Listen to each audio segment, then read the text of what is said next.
எல்லோருக்கும் வணக்கம். நம்ம பிரியாவோட வளைகாப்புக்கு வந்து ரிட்டன் கிஃப்ட் வாங்கியிருந்தோம். அது வந்து கமெண்ட்டில் கேட்டிருந்தீங்க, எங்கே வாங்கினீங்க, என்ன ரேட்டு, அதெல்லாம் கொஞ்சம் சொல்லுங்கம்மான்னு சொல்லிட்டு அதை பற்றி தான் இப்போ பார்க்க போகிறோம். ஒவ்வொன்றும் ஒவ்வொரு இடத்துல வாங்கியிருக்கிறோம். இந்த பேக் வந்து பார்த்திங்கன்னா நம்ம டவுன் ஹாலில் தான் வாங்கினோம் நாங்கள். அது வந்து அட்ரஸ்லாம் எனக்கு சரியாக தெரியல. பையன் வந்து இந்த இதில் இன்ஸ்டால் ஏதோ பார்த்துட்டு கூட்டின்னு போனால், வெறும் பேக் இருக்குது அப்படின்னு சொல்லிட்டு பாண்டியன் பேக் அப்படின்னு சொல்லிட்டு ஏதோ ஒரு கடைக்கு கூட்டின்னு போனான். அந்த இடத்துல தான் வாங்கினா நிறைய பேக் இருந்தது. எல்லாம் ரேட்டு அதிகமாக இருந்தது, 30, 40, 50 அப்படின்னு சொல்லிட்டு. நம்ம ரிட்டன் கிஃப்ட் கொடுக்குற பேக் எல்லாமே அந்த ரிட்டன் கிஃப்ட் வாங்கினதோட சரி அதுக்கப்புறம் தூக்கி எங்கேயாவது போட்டுருவாங்க. இருந்தாலும் சரி கொஞ்சம் நல்லாவும் இருக்கணும், பார்க்கறதுக்கு கொஞ்சம் பளிச்சுன்னு இருக்கணும். அப்படி எனக்கு வந்து இந்த வளைகாப்புக்கெல்லாம் வந்து பச்சையாக கொடுக்கணும்னு ஒரு ஆசை. அதனால் பார்த்த உடனே இந்த 2-3 கலர் இருந்தது. அதில் வந்து எனக்கு இந்த கலர் பிடிச்சிருந்தது. இதில் தேங்க்யூன்னு மட்டும் போட்டு சிம்பிளாக வந்து இதில் வந்து இந்த பேக் இருந்தது. இது வந்து 10 ரூபாங்க இந்த பேகு. இது பேக் வந்து நம்ம கோயம்புத்தூரில் தான் வாங்குது. இது 10 ரூபாய். இது பேக் வாங்கின கடையிலே வந்து மஞ்சள் குங்குமம் அப்படியே பேக் பண்ணி வச்சுருந்தாங்க. சரி ஒரே இடத்துல எல்லாமே வாங்கிடலாம் அப்படின்னு சொல்லிட்டு தான் பார்த்தேன். டிஃபன் பாக்ஸு இருந்தது. இது வந்து 3 ரூபா ஒன்று. நாங்கள் வந்து அப்படியே கவராக வந்து 100 வந்து வாங்கினோம். நாங்கள் 2 பேக் பண்ணி வச்சுருந்தாங்க. 100, 50, 50 வந்து 2 பாக்கெட். அது ஒன்றுன்னு கணக்கு போட்டு பார்த்தீங்கன்னா 3 ரூபா ஒரு பாக்கெட் வருது இதுக்கான வழி. அப்புறம் வளையல் வந்து டவுன் ஹாலில் தான் வாங்கினோம். 4 வளையல் தான் வைக்கணும்னு சொல்லிட்டு 4 வாங்கியிருந்தாங்க. 2 வைக்கக்கூடாது, 4 வைக்கணும்னு சொன்னாங்க. சரி 4 நாளே வச்சுடுவோம் அப்படின்னு சொல்லிட்டு இது வளையல் வந்து பார்த்தீங்கன்னா 4 வளையல் 10 ரூபா வருது. நாங்கள் கணக்கு போட்டோம். ஒரு ரோல் வந்து 300 ரூபா, 120 வளையல் சொல்லியிருந்தாங்க. நாங்கள் வந்து 4 ரோல் வாங்கினோம். அப்போ வந்து வளையல் கொஞ்சம் அதிகமாக இருந்தது, 100 டிஃபன் பாக்ஸுன்றதுனால 100 வளையல் வந்து போட்டிருந்தோம். ஆனால் நாங்கள் 100 தான் வாங்கினோம். கம்மியாக வருவாங்கன்னு சொல்லிட்டு மாப்பிள்ளையே சொன்னார், 100 வாங்குங்க போதும் அப்படின்னு சொன்னார். நம்ம தான் கொடுக்கணும் ரிட்டன் கிஃப்ட்டுன்னு சொன்னாங்க. ஆனால் அங்கே பார்த்தா அதிகமாக ஆகிடுச்சு. பிரியா என்னமோ சொல்லிச்சு, ஒரு 20ஆவது கொஞ்சம் அதிகம் வாங்கலாமா அப்படின்னு. அப்புறம் அவர் இருந்துங்கன்னு, இல்லை பிரியா அவ்வளோதான் இருக்கும், எங்கள் சைடில் எவ்வளோன்னு கேட்டாங்க. நான் வந்து ஒரு 30 பேர் சொன்னேன். ஆனால் எங்கள் சைட்லேயே 50 கிட்ட வந்துட்டாங்க. அவங்க சைட்லேயும் நிறையா வந்துட்டாங்க. கூப்பிட்டவங்க எல்லாமே வந்துட்டாங்க. அவ்வளோ பேர் வரமாட்டாங்க, ரொம்ப லாங்குன்னு தான் நானே எதிர்பார்த்தேன். ஆனால் கூப்பிட்டவங்க எல்லாருமே வந்ததுனால சரி வீட்டுக்கு ஒருத்தர் கண்டிப்பாக கிடச்சிருச்சு. ஒரு வீட்டில் 4 பேர்னால் 4 பேருக்கு தான் இல்லை, ஆனால் ஒரு வீட்டுக்கு ஒருத்தருன்னும் போது கரெக்டாக வந்து டிஃபன் பாக்ஸ் எல்லாம் அவங்களுக்கு பேக் வந்து போய் சேர்ந்துருச்சு. இப்போ இந்த வளையல் பார்த்தீங்கன்னா 10 ரூபா. நான் கணக்கு போட்டு இதெல்லாம் சொல்கிறேன் உங்களுக்கு. சாக்லேட் வந்து 1 ரூபான்னு சொல்லிட்டு 2 சாக்லேட். நான் வந்து லட்டு போடணுன்னு சொல்லிட்டு தாங்க நாங்கள் 150 லட்டு செஞ்சோம். 100 பேக்குக்கு வச்சுட்டு கொஞ்சம் ஸ்வீட்லாம் நம்ம வைக்கிறோம் இல்லையா, மைசூர் பாக்கு, அதெல்லாம் வந்து கொஞ்சம் இலையில வச்சுக்கலாம். இது ஒரு லட்டு வந்து பேக்கில் போட்டுடலாம் அப்படின்னு பண்ணோம். ஆனால் அங்கே கூட்டம் அதிகமாக இருக்கிறதுனால நம்ம பேக்கில் போடுறது இலையில வச்சா தான் நல்லாயிருக்கும் அப்படின்னு சொல்லிட்டு நம்ம மருமக பிள்ளை வந்து லட்டு இலையில தான் வைக்கணும் பிரியா அப்படின்னு சொல்லிட்டாரு. அதனால் வந்து நாங்கள் இலையிலேயே வச்சுட்டோம். அப்புறம் வெத்தலைப்பாக்கு, பூ. இந்த டிஃபன் பாக்ஸ் வந்து நாங்கள் டவுன் ஹால்லே பார்த்தோம். அந்த பேக் வாங்கின கடையிலே ரொம்ப குட்டியாக இருந்தது. அங்கேயும் 40 ரூபா தான் சொன்னாங்க. அதுக்கப்புறம் வந்து 3-4 கடை ஸ்டீல் கடையில் வந்து கோயம்புத்தூர்லேயே எல்லா இடத்துலையுமே பார்த்தோம். இவ்வளோல தான் இருக்குது, சின்னதாக. ஆனால் 40 ரூபா, 50 ரூபா, 60 ரூபா அப்படி சொன்னாங்க. அப்புறம் நாங்கள் வந்து எப்போயுமே வந்து நமக்கு சிக்பேட்டைன்னா நமக்கு ரொம்ப ஃபேமஸ் பெங்களூரில். எங்கே எது வாங்கினாலும் அங்கே தான் உடனே எங்கள் தங்கச்சிக்கு ஃபோன் பண்ணி சிக்பேட்டில் போயிட்டு கேளுங்க. அங்கேயே வந்து நிறையா கடைங்களை நான் முன்னெல்லாம் பிரியா கல்யாணம் பண்ண தட்டுலாம் வாங்கியிருப்பேன். போனப்போ சேலத்தில் இருந்து தான் வருதுன்னாங்க. சேலமும் வந்து எங்களால் போக முடியல, கூட்டின்னு வரத்துக்கு யாரும் இல்லை, இது வெயில் அலைய முடியாதுனால சரி ட்ரெயினில் வரீங்களா வாங்கிட்டு வந்து அவங்களும் நாங்கள் வாங்கிட்டு வரோம், நீ எல்லாம் அலைச்சல் பட வேணாம், ஒன்றும் எங்களுக்கு கஷ்டம் இல்லை அப்படின்னு சொன்னதுனால பெங்களூரில் வாங்கினாங்க. கொஞ்சம் எல்லாம் பெரிய சைஸாக வந்தது, நல்லாவும் இருந்தது. இந்த இடம் நம்ம பாத்திரம் தேய்க்கும் போது வந்து ஷார்ப்பாக இருக்கும், கையெல்லாம் வெட்டிக்கும். இது நல்லா மடித்து நல்லா இருந்தது பாக்ஸு. அப்புறம் ஃபோட்டோ எடுத்து அமிச்சாங்க, நல்லாயிருக்கு அங்கேயே வாங்கிடுங்கன்னா. இது வந்து பாக்ஸ் 40 ரூபா. இன்ஸ்டாவில் வந்து பார்த்தோம் நிறைய இந்த ரிட்டன் கிஃப்ட் வந்து பேக்கேஜாக விற்கிறாங்க இல்லையா. ஆமாம், எல்லாமே வந்து இந்த மாதிரி ஒரு டிஃபன் பாக்ஸ் அப்படி போடுற போதே 100 ரூபாய்க்கு மேலே, 100 ரூபா, 105 ரூபா, 110, 90 ரூபா குவாலிட்டிக்கு தகுந்த மாதிரி போட்டுருந்தாங்க. நிறைய பார்த்தோம். மினிமம் 100 ருபீஸ் வந்து நம்ம ஒரு பேக்குக்கு கொடுக்குற மாதிரி தான் இருந்தது.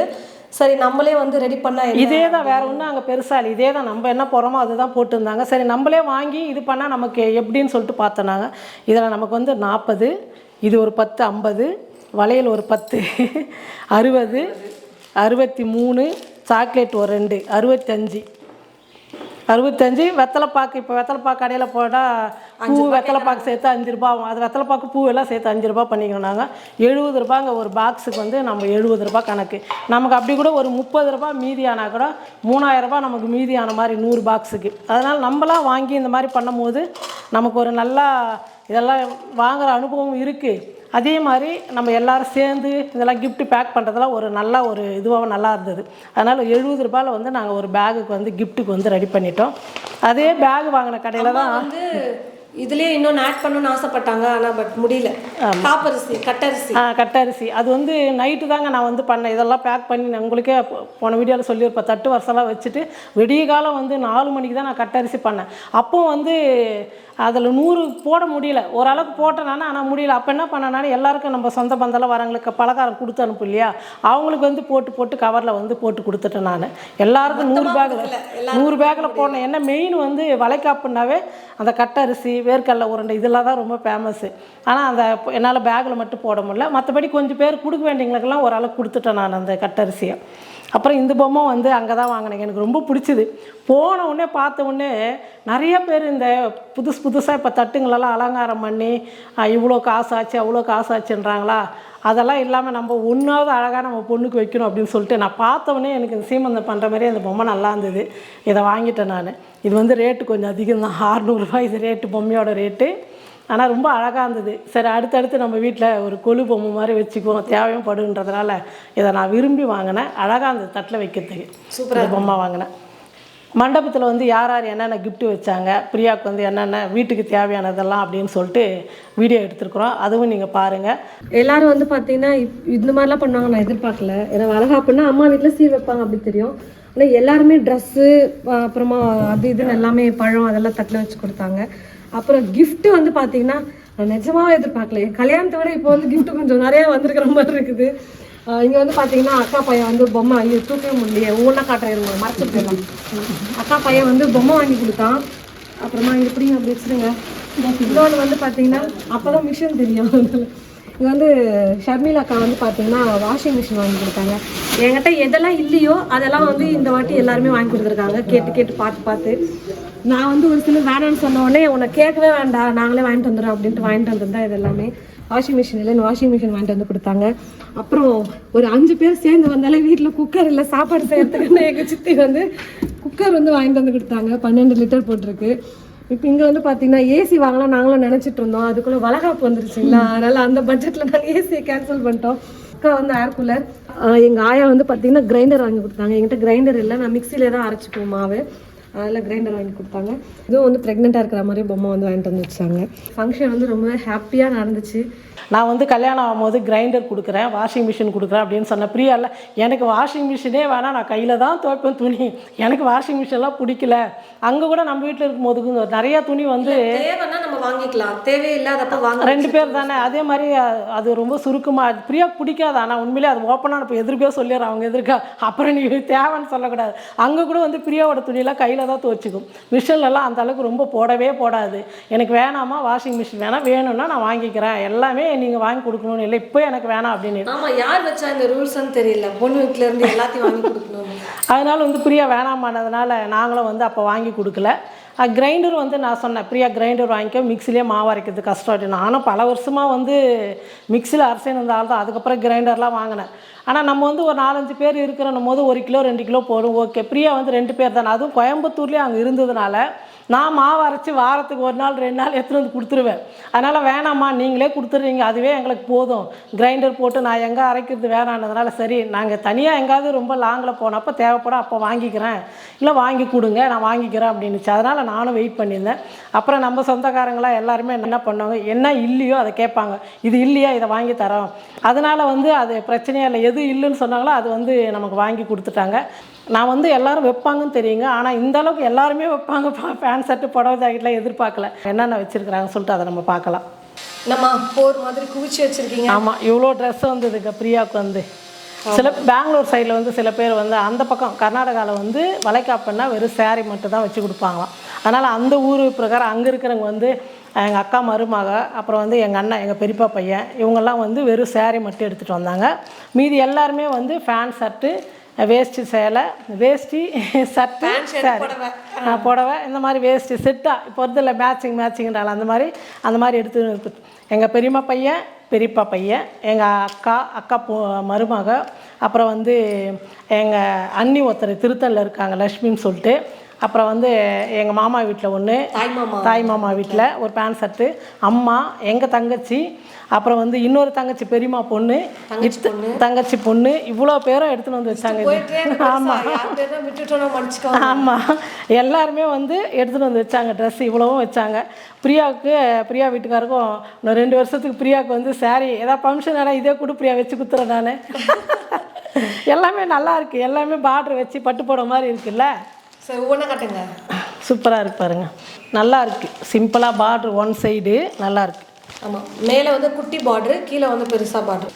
எல்லாம் வந்து பிரியா கட்டுற மாதிரியே இங்கே புடவை எடுத்து கொடுத்துருக்காங்க. நல்லா துணி வந்து நல்லா ஒரு மாதிரி இல்லாமல் நல்லா மெத்து நல்லா இருக்குது. இதெல்லாம் நீ தான் பிரியா மடித்து வச்சுக்கணும். அழகாக வச்சுக்கிறோமா? நான் காமிச்சிட்டு எடுத்து போட்டுறேன். ஏன்னா அம்மா வந்து இப்போ கொஞ்சம் பிஸியாக ரெடி ஆகிட்டு சொல்கிறேன், அப்புறமா சொல்கிறேன். அப்புறம் சொல்ல போகிறீங்களா? எங்கள் சித்தி இந்த சேரீ வந்து எங்கள் தங்கச்சி எடுத்தது. ஆனால் வந்தால் எல்லாருமே சூப்பராக இருக்குன்னு சொல்லிட்டு. ஆமாம், அது பளிச்சுன்னு மேலேயே நல்லா தெரிஞ்சது இல்லை, அதனால். இந்த புடவை வந்து எங்கள் மாமா வீட்டில் கரண்ட் போன காரணத்தால் வீடியோ ஓரளவுக்கு தான் தெரியும்னு நினைக்கிறேன். இதுவும் நல்லா காம்பினேஷன் சூப்பராக இருக்கு, நல்லா இருக்கும்னு சொன்னாங்க. உங்கள் வீட்டுக்காரர் சொன்னால் மட்டும் தான் நல்லா இருக்குண்ணா, உங்ககிட்ட இல்லாத கலராக இருக்குது அப்படின்னு சொன்னார். இது வந்து அம்மா, இது வந்து என்கிட்ட இருந்த புடவை தாங்க. இது பிரியாக்காக தான் நான் எடுத்து வச்சுருந்தேன்.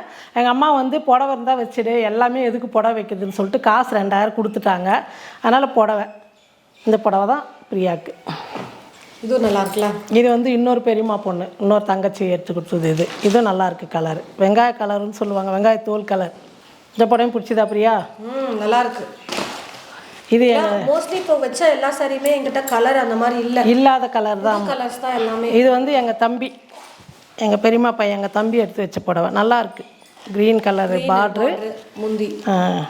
புடவை வந்து ரொம்ப ஒரு மாதிரி சாஃப்டாக இருக்குது, சூப்பராக இருக்குது. அதனால் வந்து நல்லாயிருக்கும் கட்டுறதுக்கு.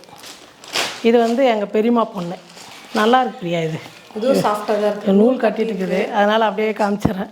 ப்ளவுஸு, இந்த ப்ளவுஸ் தைச்சி போட்டால் நல்லாயிருக்கும், இதிலே தைக்கணும், நல்லா இருக்குமா. அப்புறம் அம்மாவோட சாரி, இது வந்து என்னுடைய சாரி. நீங்கள் பார்த்துருப்பீங்க, இது என்னுடைய புடவை. ஆமாம், உன்னோட புடவை இல்லைம்மா, என் புடவை. நான் வச்சதுன்னு சொன்னேன், வேற ஒன்றும் சொல்ல. இது இது சாரிங்க மறந்தாச்சு. இது வந்து நல்லா இருக்குன்னு சொல்லிட்டு அங்கேயே பிரித்து எல்லோரும் பார்த்தாங்க. இது எங்கள் அண்ணா, எங்கள் பெரியப்பா பையன் பெங்களூர்லேருந்து வந்தார், அவர் வச்ச சாரி. இது சூப்பராக இருக்குல்ல. எதுவுமே என்கிட்ட இந்த கலர்ஸ்லாம் இல்லை, எல்லாமே புது கலர்ஸ் தான். இதே வச்சு ஓட்டிட்டு பிரியா, என் பையன் கல்யாணத்துக்கு புடவெல்லாம் எடுத்து கொடுக்குறது இல்லை, போதும் புடவை வேணாப்பா, வேஸ்ட்டாக இதுக்கு வாங்கிட்டு. இது வந்து எங்கள் தங்கச்சி பொண்ணு பிரியாவுக்கு வந்து இப்போது கன்சீவாக இருக்கிறதுனால கொஞ்சம் லூஸாக இருக்கணும், எல்லாம் டைட்டாக இருக்குதுன்றதுனால 2 செட்டு, 2 டாப்பு, ஒரு டாப்பு தனியாக, அப்புறம் வந்து இது நைட் ட்ரெஸ் மாதிரி நைட்டி, அப்புறம் ஒரு செட்டு ஃபுல்லாக வந்து சுடிதார், பேண்ட்டு, ஷாலு, இதெல்லாம் வந்து எங்கள் வச்சுது. அப்புறம் இது வந்து ஃபேன் ஷர்ட்டு அம்மா எடுத்து கொடுத்தது. இதுவும் வந்து மாமா வீட்டில் சாரீ கூட எடுத்தது. மீதி எல்லாமே வந்து செட்டாக சாரீ கூட வச்சு கொடுத்தது, எல்லாமே ஃபேன் ஷர்ட்டு. நான் காட்டியிருக்கேன் மாமி, காமிச்சிட்டேன் நீ. அவ்வளோதாங்க. அம்மா நம்ம செக்ஷன் மட்டும் எடுத்துக்கிட்டாங்க, சாரீ செக்ஷனு. ஆமாம், ஜென்ஸ் இது விட்டாங்க. அம்மாவுக்கு டைம் ஆயிடுச்சு. இது வந்து முடிஞ்சுது. நம்ம வீடியோ வந்து பாருங்கள், யார் யார் என்ன கிஃப்ட் கொடுத்தாங்க என்னன்னு சொல்லிட்டு எல்லாமே நானும் பிரியா வந்து மண்டபத்திலே வந்து எல்லாமே காமிச்சிருப்போம். உங்களுக்கு இந்த வீடியோ பிடிச்சிருக்கும். இங்கே கிளம்பிட்டீங்க? எங்கே கிளம்பிட்டீங்களா? நான் வந்து திருவண்ணாமலை கிரிவலம் போகிறேங்க. 1 மாதமாகவே மனசுக்குள்ளே ஒரு மாதிரி உறுத்தலாகவே இருந்தது. நம்ம பிரியாவுக்கு டெலிவரி ஆகிறதுக்குள்ளே நம்ம 2-3 மாதமாவது கிரிவலம் போயிட்டு வரணும், கிரிவலம் போயிட்டு வரணும். அது பிரியா வீட்டில் இருக்கும்போது பக்கம் கொஞ்சம் கள்ளக்குறிச்சி போயிட்டு அங்கேருந்து திருவண்ணாமலைக்கு 2-2.5 மணி நேரம் தான். அதனால் இங்கேருந்து போயிட்டு வந்துடலாம் அப்படின்னு சொல்லிட்டு கோயம்புத்தூரில் இருந்தால் வர முடியல அப்படின்னு ரொம்ப கஷ்டமாக இருந்தது. சரி, இந்த மாதம் பிரியா காலையில் வேணாமா, இவ்வளோ தூரம், இன்றைக்கி வேறு பங்குனி உத்திரம் கூட்டமாக இருக்குது, வேணாச்சு, பரவாயில்ல நான் கண்டிப்பாக போயிட்டே வருவேன் அப்படின்னு சொல்லிட்டு கிளம்பிட்டேன். போகிறீங்கன்னு தான் பயம், வேற ஒன்றும் இல்லை. அதனால் வந்து சரி போயிட்டே வந்துடலாம். தனியாக போகல, பெங்களூர்லேருந்து எல்லாரும் வராங்க. இப்போ காலையில் தான் 1 மணிக்கு தான் ஃபோன் பண்ணாங்க, நாங்கள் எல்லாம் கிளம்பிட்டோம், நாங்கள் வரோம், நீ வாமா அப்படின்னு சொல்லிட்டு கூப்பிட்டதுனால சரி நான் இங்கேருந்து போய் அவங்க கூட வந்து கோயிலில் ஜாயின் பண்ணிக்கோ. நான் கிரிவலம் போயிட்டு வரேன் நான். ஓகேம்மா, ஓகே, பாய்.